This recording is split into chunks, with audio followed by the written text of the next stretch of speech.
Hello दोस्तों, आप सबका स्वागत है हमारे चैनल PKR एनीमे पे। तो चलिए वीडियो शुरू करते हैं बिना किसी देरी के साथ।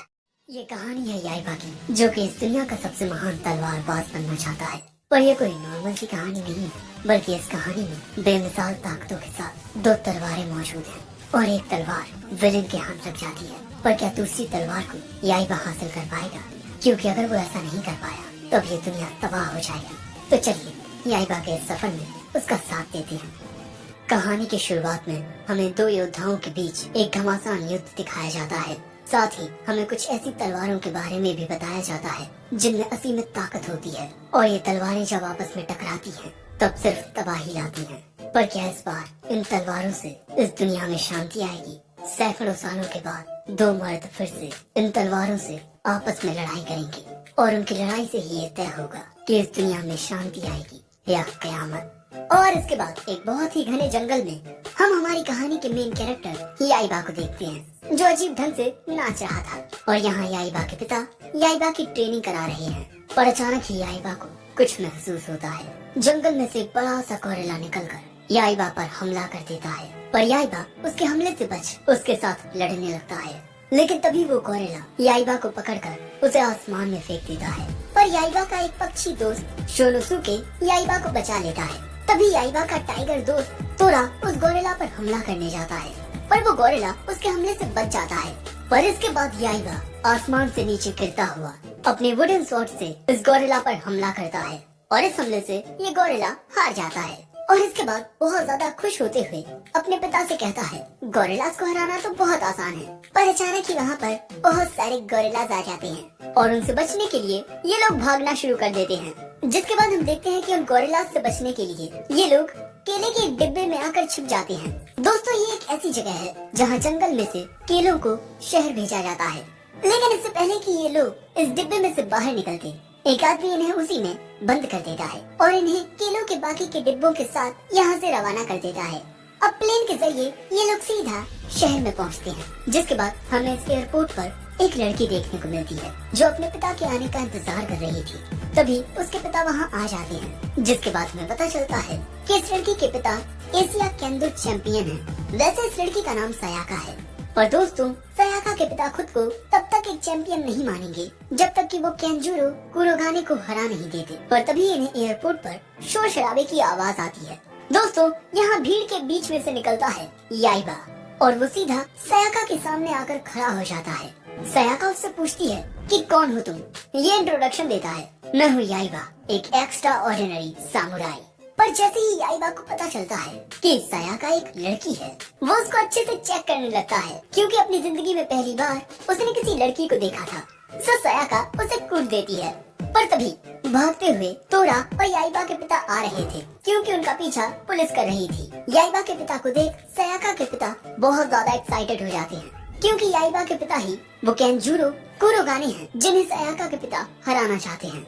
लेकिन लड़ने के बजाय याइबा के पिता सयाका के पिता को लेकर भागने लगते हैं और याइबा को भी भागने को कहते हैं। जिसके बाद ये लोग एक टैक्सी बुक करते हैं। याइबा तो इस शहर की चमक को ही निहारे जा रहा था। जिसके बाद ये सभी सयाका के पिता के घर पहुंच जाते हैं और यहाँ याइबा के पिता कहते हैं कि याइबा, आज से ये तुम्हारा नया घर है। ये बात सुन याइबा बहुत ज्यादा खुश होता है और सीधा घर के अंदर आ जाता है। पर घर के अंदर आते ही एक बुढ़ी उसे रोक लेती है और पूछती है कि तुम कौन हो? पर याइबा कहता है, ए बुढ़ी, छोड़ दे मुझे। ये सुन बुढ़ी गुस्सा करने लगती है, लगता है मुझे तुम्हें सही मैनर्स सिखाने होंगे। दूसरी ओर सयाका के पिता याइबा के पिता से कह रहे थे कि तुम्हारा बेटा यहाँ नहीं रह सकता। पर याइबा के पिता को देख बुढ़ी कहती है, कमीने, तू यहाँ क्या कर रहा है? पर बुढ़ी को देख याइबा के पिता बुढ़ी को पूरा हिला देते हैं। बुढ़ी, तू अभी तक जिंदा है?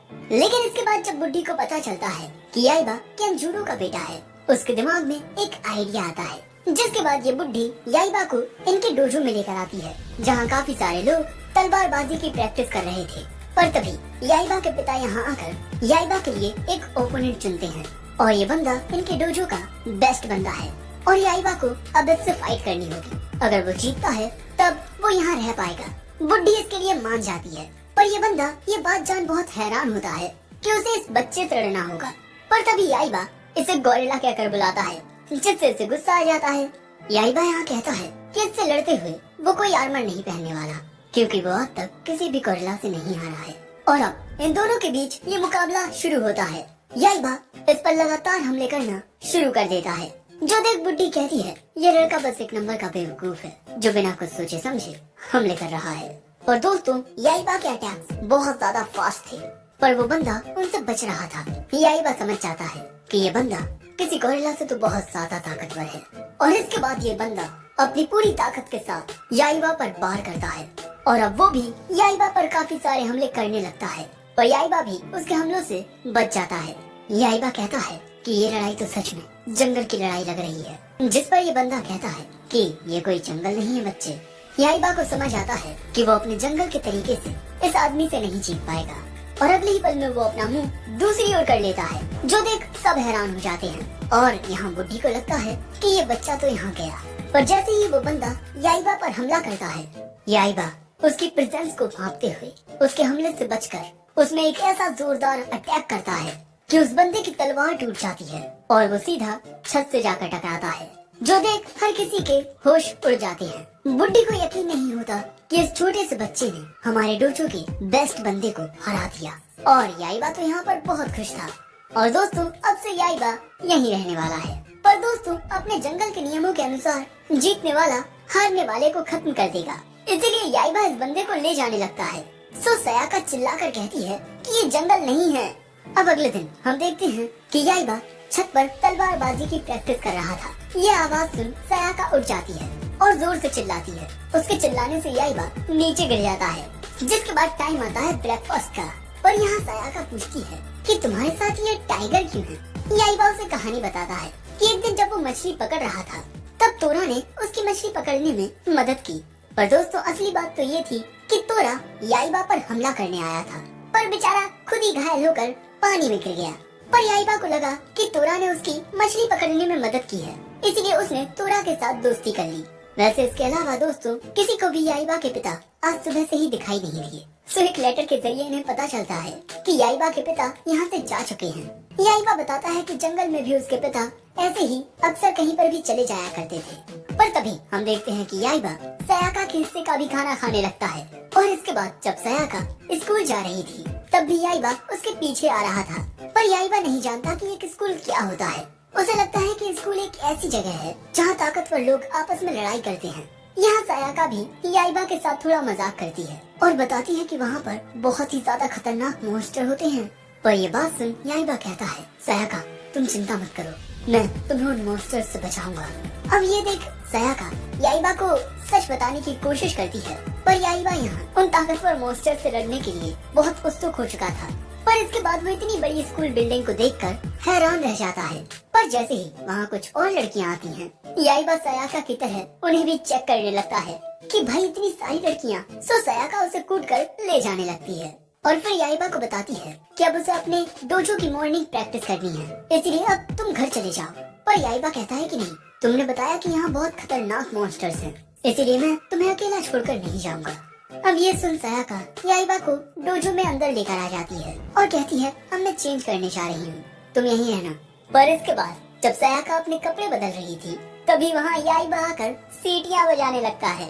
सयाका क्या तुम गुस्सा हो रही हो? पर डैड ने तो कहा था कि लड़कियों को ये चीजें पसंद आती हैं।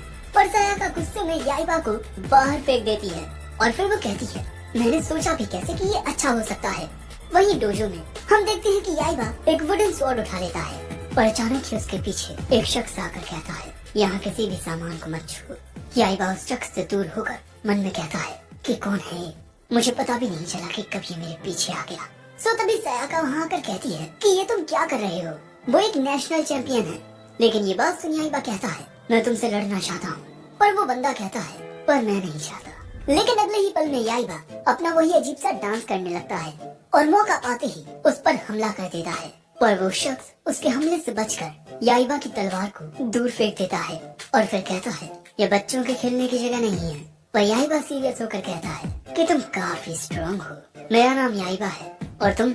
वो शख्स भी अपना नाम बताता है ताकि शियोनिमारू। और दोस्तों यहाँ होती है एक शुरुआत कि कैसे ये दोनों एक दूसरे के जानी दुश्मन बने। एपिसोड 2 शुरू होता है और हम ताकेशी को सुबह सुबह तलवारबाजी की प्रैक्टिस करता हुआ देखते हैं, जिसके बाद ताकेशी अपने कबूतरों को खाना देता है और हमें पता चलता है कि ताकेशी अपने घर में अकेला रहता है और इस साल वो फिर से अपनी बहन से वादा करता है कि वो हर साल की तरह इस साल भी नेशनल चैंपियन बनेगा। स्कूल जाने के लिए तैयार होकर ताकेशी कहता है, मैं कभी नहीं हारूंगा। दूसरी ओर आज फिर से सयाका के साथ याइबा स्कूल आ गया था, तो सयाका उससे घर जाने को कहती है क्योंकि वो हर दिन उसके साथ इस तरह स्कूल नहीं आ सकता।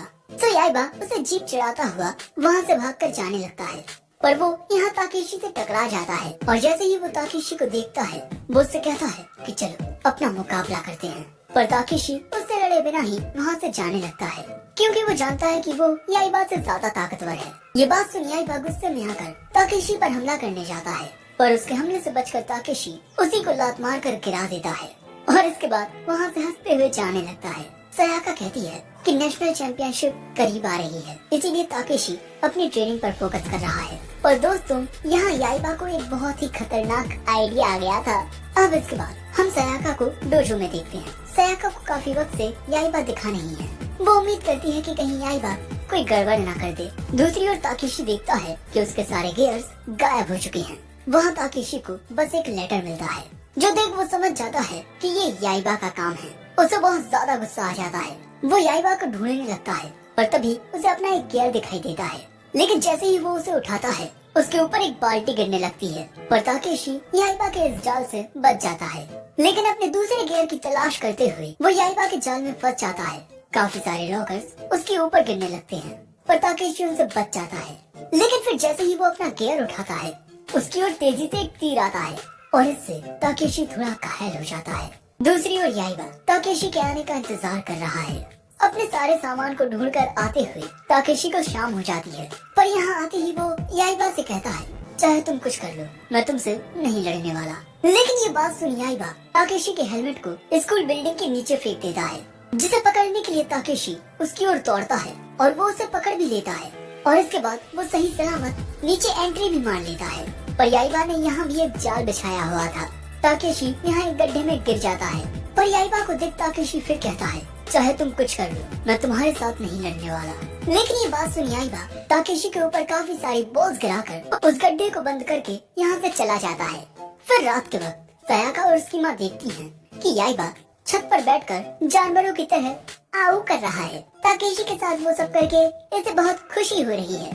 फिर अगले दिन हम देखते हैं कि ताकेशी याइबा की वजह से बहुत ज्यादा गुस्से में था, इतना ज्यादा गुस्से में कि उसके कबूतर भी उससे डर जाते हैं। कबूतरों की हालत देख वो शांत हो जाता है। दूसरी ओर हम देखते हैं कि याइबा का दोस्त शोरुसुके उड़ते हुए शहर में आ पहुंचा है। वहीं जब सयाका सड़क पर पानी डाल रही थी, तभी वहाँ ताकेशी आ जाता है और यहाँ वो याइबा के साथ लड़ने आया है।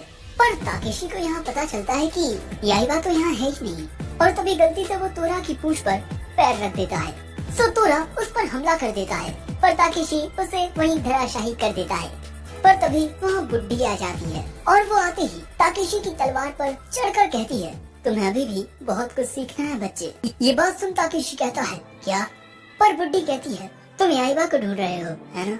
वो तुम्हारे घर गया है। ये बात सुन ताकेशी यहाँ से निकल जाता है। यहाँ सयाका कहती है, ये याइबा बहुत शैतान है, ताकेशी को उसे सबक सिखाना चाहिए। पर बुड्ढी कहती है, देखते हैं कौन क्या करता है। दूसरी ओर याइबा ताकेशी के घर तक आ पहुँचा था, पर यहाँ वो देखता है कि उसका दोस्त शोनुसुके ताकेशी के कबूतरों के पिंजरे में घुस गया है।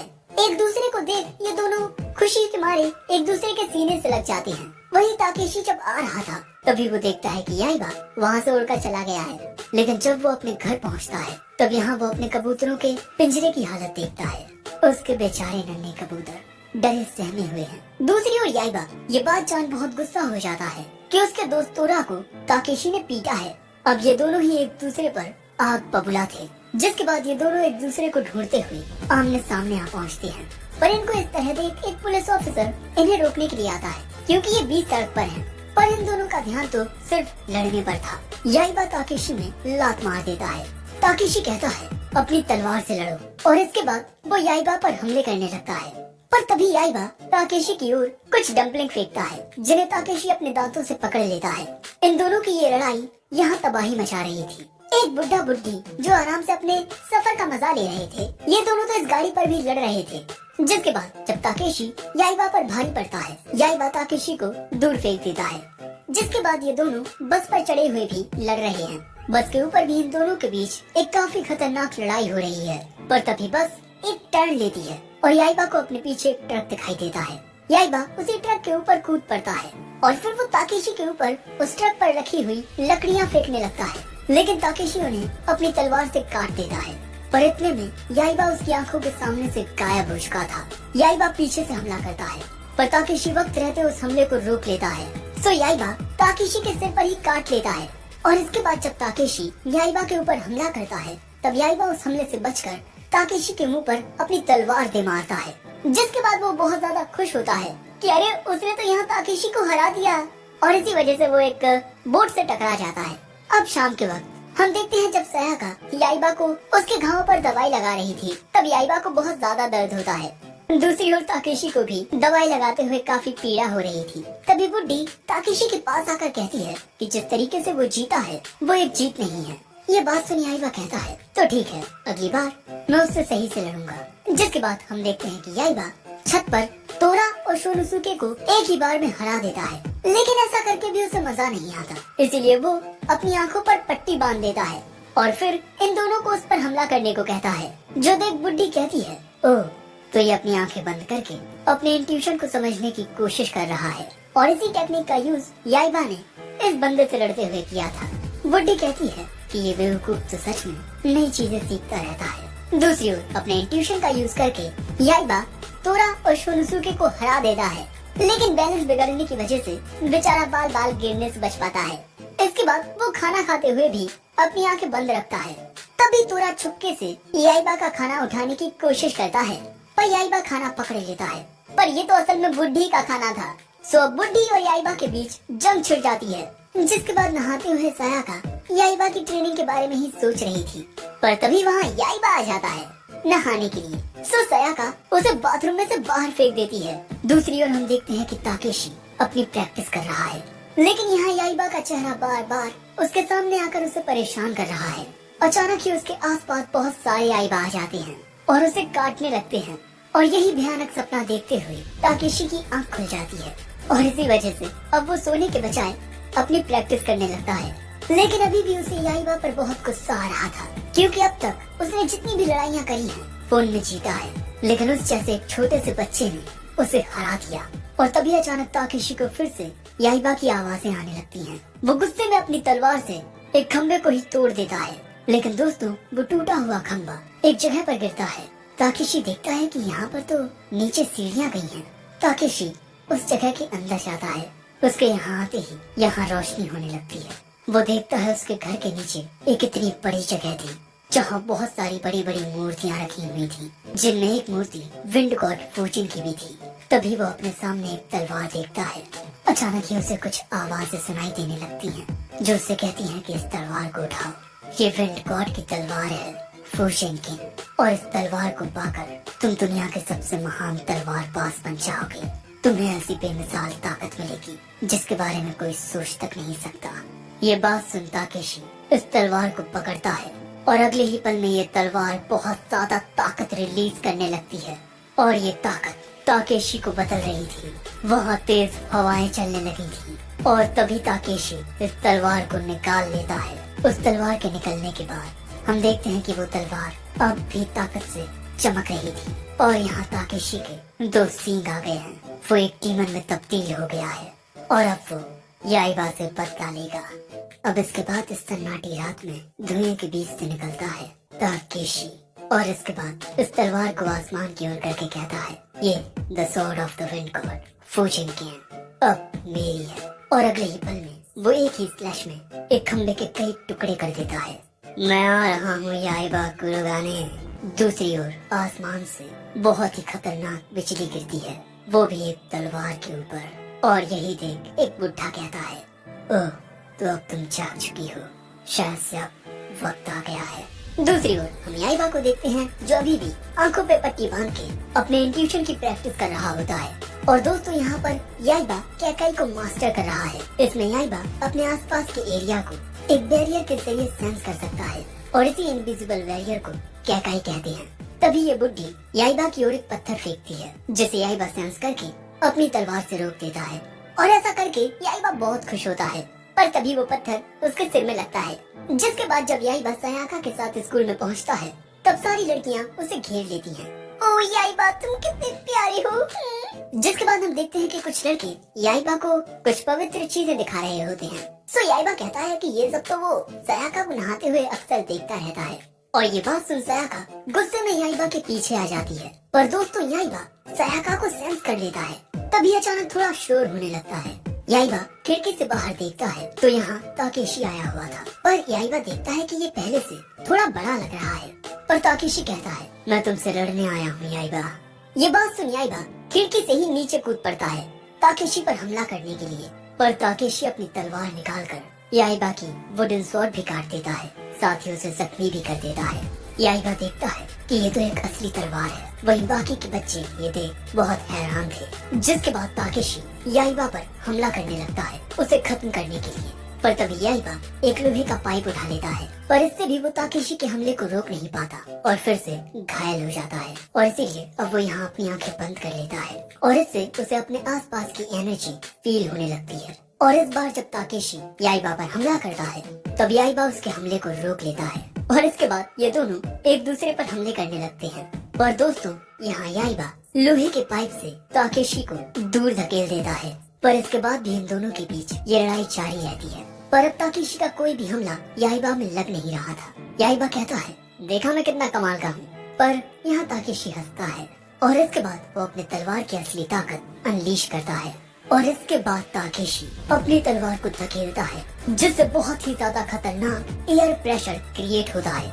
और जैसे ही ये हमला याइबा में लगता है वो सीधा जोर से जाकर एक पिलर से टकराता है। जिसके बाद ताकेशी कहता है, क्या तुम सिर्फ इतना ही कर सकते हो। ये सब देखकर वहाँ मौजूद टीचर्स का सिर घूम रहा था। इसके बाद फिर से ताकेशी याइबा की ओर विंड प्रेशर से अटैक करता है। याइबा इस बार अपने लोहे के पाइप से इस हमले को रोकने की कोशिश करता है, पर वो एक और बार फिर से दूर फेंक जाता है। वहाँ मौजूद स्टूडेंट्स को अपनी आंखों पर यकीन नहीं हो रहा था। सयाका कहती है, तुम ये क्या कर रहे हो। सो ताकेशी एक हमला उन्हीं की ओर कर देता है।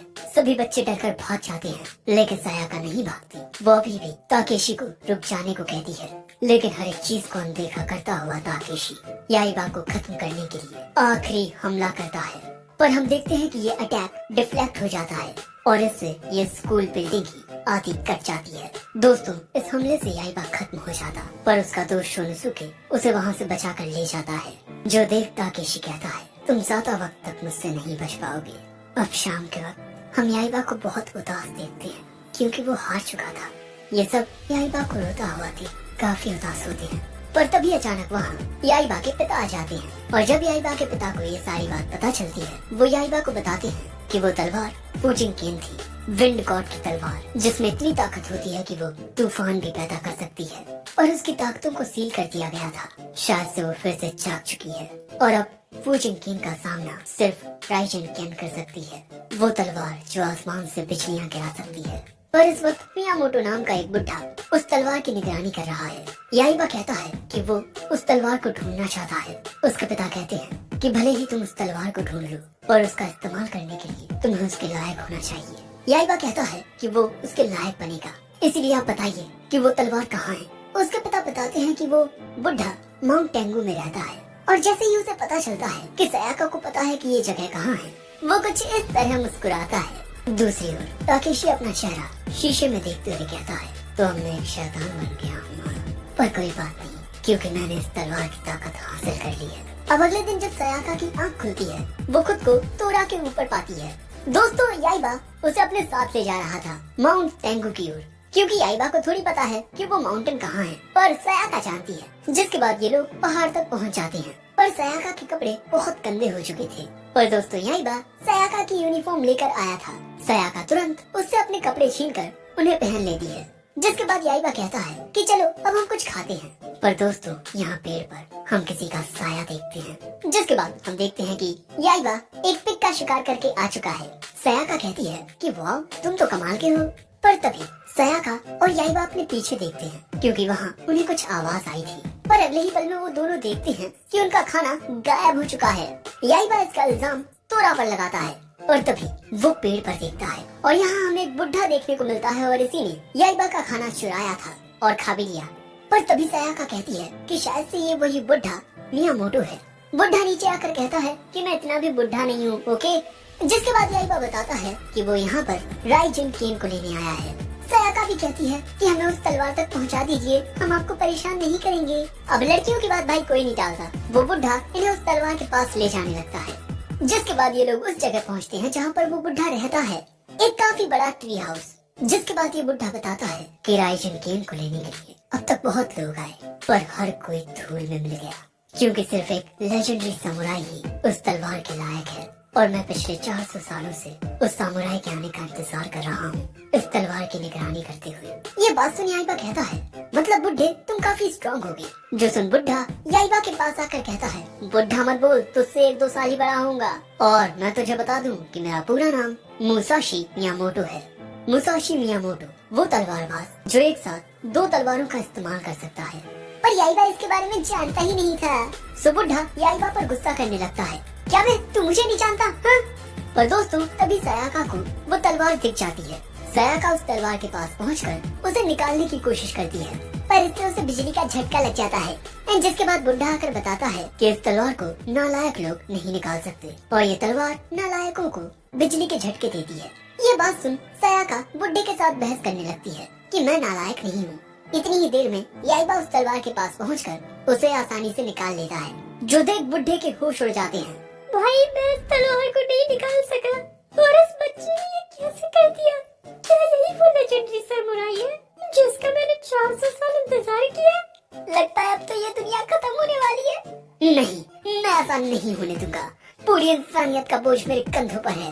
मैं इस बच्चे को महान तलवार पास बनाऊंगा। पर याइबा कहता है, भाई मैं तो लेजेंडरी सामुराई हूँ। जिसके बाद याइबा इस तलवार का इस्तेमाल कर लाइटनिंग अटैक करने की कोशिश करता है, पर कुछ नहीं होता। बुढ़ा बताता है कि तुम तभी इस तलवार की ताकतों का इस्तेमाल कर पाओगे जब ये तलवार सही मायनों में तुम्हें अपना मालिक चुनेगी। याइबा कहता है, मैं थंडर गॉड की इस तलवार को अपना बना कर रहूंगा। जिसके बाद याइबा फोकस करता है और इस तलवार में मौजूद थंडर गॉड की पावर्स को अवेकन कर लेता है और अचानक ही मौसम भी बिगड़ने लगता है। याइबा की बॉडी से बिजली निकल रही थी, जो देख हर कोई हैरान था। और अगले ही पल में हम देखते हैं कि याइबा इन्हीं की ओर हमला कर देता है। बुढ़ा इस हमले से सबको बचा लेता है और कहता है इसने खुद पर से काबू खो दिया है, क्योंकि ये थंडर गॉड की ताकत को कंट्रोल नहीं कर पाया। जिसके बाद याइबा एक और हमला करता है, पर इस बार ताऊजी याइबा के हमले से बच याइबा के पास पहुंच उस पर एक लकड़ी से हमला करके उसे बिल्कुल शांत कर देते हैं। दूसरी ओर हम देखते हैं कि ताकेश एक पुराने से स्कूल में फूजिन केन और राइजिन केन के बारे में पढ़ रहा था।